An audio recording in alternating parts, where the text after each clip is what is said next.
Hello and welcome to BoardgameNinja. Today we're going to show you how to play Council of Serpents. The land is ruled by three mighty houses that are constantly on the brink of conflict. The players are members of the Council of Serpents, manipulating these houses for their own gain. The first council member to fulfill their secret ambition wins the game. Council of Serpents is a game for 1 to 4 players, takes around 30 minutes to play and is recommended for schemers aged 14 and up. Place the 3 house boards in a triangle between all players. Each house has 3 attributes: strength, wealth and popularity. Place the markers on the tracks. If any of them reaches the top space, that house triumphs and the game ends. If any of them reaches the bottom space, that house collapses and the game also ends. Next, prepare the time track. Shuffle the 5 starting time cards and place them in a cascading row so that all effects remain visible. Shuffle the influence cards and form a court of 4 face-up cards beside the deck. Deal 3 cards to each player. Shuffle the ambition cards and deal 2 to each player, unless you're playing with 4 players. In a 4-player game, everyone receives 1 ambition card and plays in teams. If the ambition of the player sitting opposite you is fulfilled, you also win. Keep both your influence cards and ambition cards secret, even from your teammate. Choose a starting player and you're ready to begin. In this game, you are not a member of one of the houses, but you are exerting influence from the shadows. Each turn consists of 3 steps. Take an influence card, play an influence card, and let time elapse. First, take 1 card from the court and add it to your hand. Then move the remaining cards in the court to the left and refill the empty space with a new card from the deck.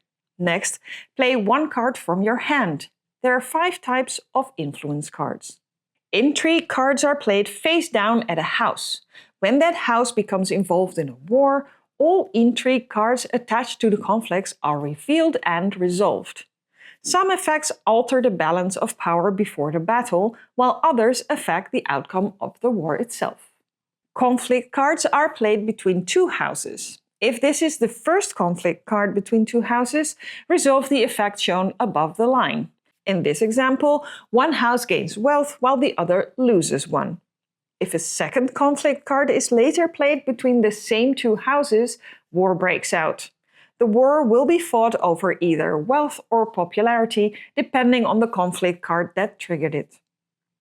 First, reveal and resolve all intrigue cards involved in the conflict. Next, compare the strength of both houses. The house with the higher strength wins the war. Calculate the difference in strength and transfer that many points of wealth or popularity from the losing house to the winning house, while applying any effects from the intrigue cards. After the war, both houses lose half their strength, rounded down, so a house with 9 strength is reduced to 5. All conflict cards and intrigue cards involved in the war are then discarded.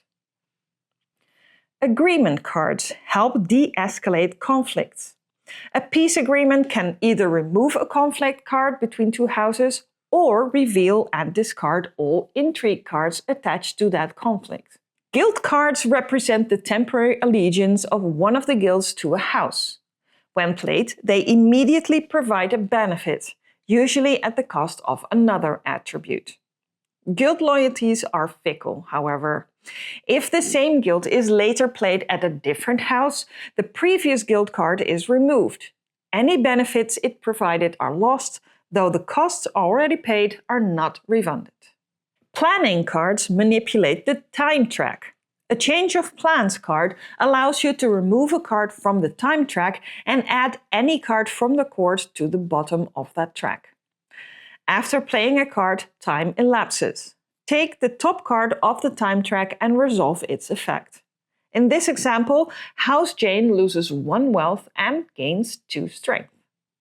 A round ends when the last card on the time track has been resolved. Each player draws 1 card from the deck and then contributes 1 card from their hand to a time pile. Add the 2 leftmost court cards and the top card of the deck to this pile. Shuffle these cards and create a new time track in the same cascading format as before. If a house appears more than once while building the track, immediately discard the duplicate card. Once the time track is complete, check whether any of the 3 houses are missing from it. For each missing house, resolve the preferred action shown on that house board. After that, the next player begins their turn.